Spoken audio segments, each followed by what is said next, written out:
Bonjour à tous et à toutes, j'espère que vous allez tous à peu près bien en cette période compliquée de reconfinement. Restez courageux et courageuses, c'est nécessaire pour finalement sortir de cette saloperie de pandémie. Courage à tous les métiers qui nous sont indispensables et sans qui on ne pourrait pas vivre une vie à peu près normale. Ça vous dirait un petit épisode sur cette crise sanitaire et les réactions du gouvernement d'ailleurs ? Parce que j'ai pas mal de trucs à dire là-dessus et ça pourrait être intéressant d'en débattre. Dans l'amour et le respect bien sûr. Bon, dites-le moi en commentaire si ça vous chauffe. En tout cas, rien à voir. Aujourd'hui, on va parler de troubles qui touchent majoritairement les femmes mais n'épargnent pas certains hommes. Aujourd'hui, on parle de bouffe, on parle de vomi, d'addiction et de souffrance, mais aussi de beaucoup d'incompréhension et de préjugés. On va parler des troubles du comportement alimentaire.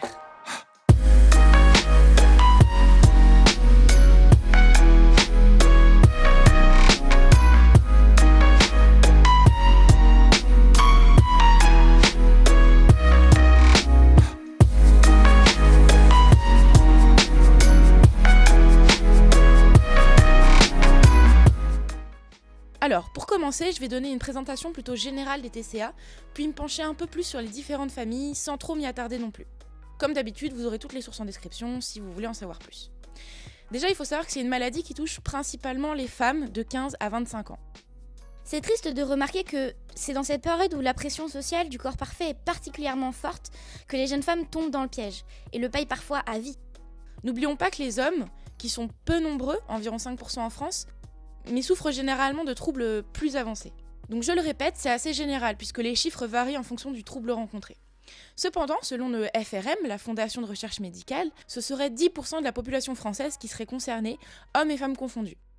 Les gars, ça représente quand même 7 millions de personnes quasiment. Il y a de fortes chances que toi-même tu connaisses quelqu'un qui a ce trouble ou que tu en souffres.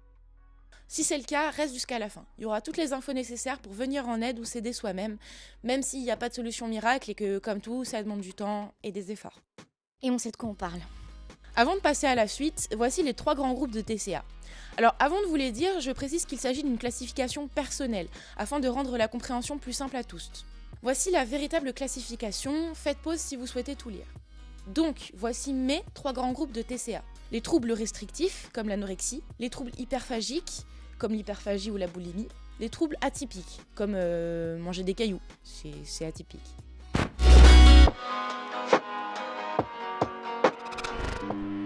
Donc après, chaque trouble peut s'accompagner d'un autre, l'un peut entraîner l'autre. Les troubles alimentaires sont un grand cercle vicieux dont il est très difficile et long de sortir. Le trouble le plus connu, mais pas le plus répandu de cette catégorie, est sans aucun doute l'anorexie mentale. Les personnes souffrant de ce trouble ont généralement une peur panique de grossir et font donc en sorte de se priver de nourriture pour éviter de prendre du poids et même pour en perdre. L'un des symptômes principaux de l'anorexie est la dysmorphophobie. Il s'agit d'une sorte de distorsion de la réalité, qui fait voir les personnes malades toujours plus grosses qu'elles ne sont, les plongeant dans un comportement alimentaire malsain. Il existe aussi de nombreuses personnes, surtout des femmes dans le cas de l'anorexie, où les comportements alimentaires sont pas tout à fait de l'anorexie, mais plutôt une obsession poussée à ne pas prendre de poids. Comme je le disais tout à l'heure, la pression sociétale y est malheureusement pour beaucoup dans ce genre de comportement, surtout chez les adolescentes, très influençables et souvent peu sûres d'elles, voulant se fondre dans le moule. Et sachez que les moules, c'est nul à chier. Créez votre propre moule, bordel! Bah t'es bien vulgaire, dis donc. Bah ouais, je sais pas ce qui m'a pris, 3 épisodes et tu déteins déjà sur moi, ça promet hein. Tu l'as dit. Les personnes souffrant d'anorexie ne se contentent pas de ne pas manger. La plupart d'entre eux éliminent le plus possible, comme les boulimiques. Sport à outrance, utilisation de laxatifs. De plus, les personnes anorexiques développent très souvent des TOC, notamment dans le comptage de leurs calories, le nombre d'heures de sport. C'est une véritable obsession qui complique la guérison du malade. Si vous voulez en savoir plus sur l'anorexie même, je vous conseille le film To the Bone, disponible sur Netflix. Il retrace le combat d'une jeune fille souffrant d'anorexie, du coup de ce trouble, et on peut y voir Keanu Reeves qui lui sert un peu de guide. Donc je vous spoil pas, mais je vous conseille d'aller voir le film. Un autre trouble très répandu, mais que les gens prennent peu au sérieux, est l'orthorexie. Il s'agit de personnes tellement paniquées et obsédées à l'idée d'être en bonne santé, de ne manger que les bons aliments, de ne surtout pas avaler quoi que ce soit de mauvais pour l'organisme. Ils excluent tout ce qu'eux pensent mauvais, virant parfois des aliments importants pour notre santé. Qu'ils se coupent de leur famille et de leurs amis. Ce trouble résulte d'une peur presque hypocondriaque finalement de la maladie et de la mort. Je pense que ce trouble est confondu par beaucoup avec le fait d'être simplement vegan ou végétarien, qui sont parfois accusés d'être trop extrêmes. Ça amène à des malentendus qui ne devraient pas exister si tout ça était plus connu. Il existe aussi le vomissement induit, qu'on confond souvent avec la boulimie. Celle-ci consiste à se faire vomir quand on estime avoir trop mangé, sans que ce soit forcément vrai, contrairement à la boulimie. D'autres encore souffrent d'une phobie alimentaire. C'est assez répandu à une gravité plus ou moins forte. Avoir peur d'un aliment parce qu'on a eu ou qu'on pense avoir eu une mauvaise expérience avec. Genre, si t'as mangé du kiwi à l'âge de 7 ans et que juste après ton chien est mort, bah tu risques de pas trop aimer le kiwi. Oui, je fais des raccourcis de malade, tu vas faire quoi, poto?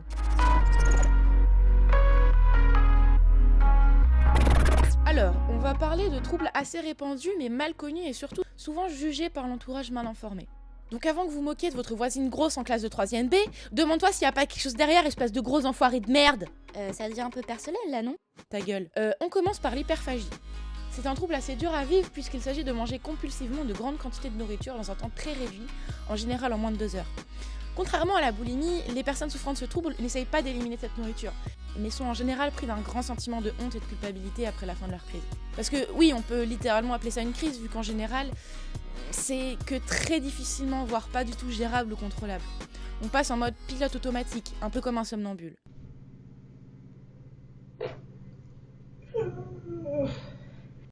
Les personnes le font en général seules pour être tranquilles. Ainsi, interrompre quelqu'un en pleine crise d'hyperphagie pourrait donner une réaction négative, voire violente. Parfois, c'est au repas que les crises se déclarent, on appelle ça alors l'hyperphagie prandiale. Sinon, c'est l'anxiété, le stress ou les sentiments négatifs qui déclenchent cette crise. L'entourage peut ne pas s'en apercevoir, vu que la personne ne prend pas forcément de poids. Elle mange de façon compulsive avant d'éliminer d'une quelconque façon. Se faire vomir, consommer des laxatifs, faire beaucoup de sport. Cette pathologie peut avoir de graves conséquences avec de gros problèmes d'estomac, des ulcères, des dents, sans penser aux troubles dépressifs qui s'accompagnent généralement de cet état. Il existe aussi d'autres types de troubles, comme les compulsions saisonnières ou nocturnes, ou les grignotages pathologiques, mais je vous invite à visiter les sites en source si vous voulez en savoir plus. Je peux pas tout aborder ou la vidéo elle fera 45 minutes, tu vois.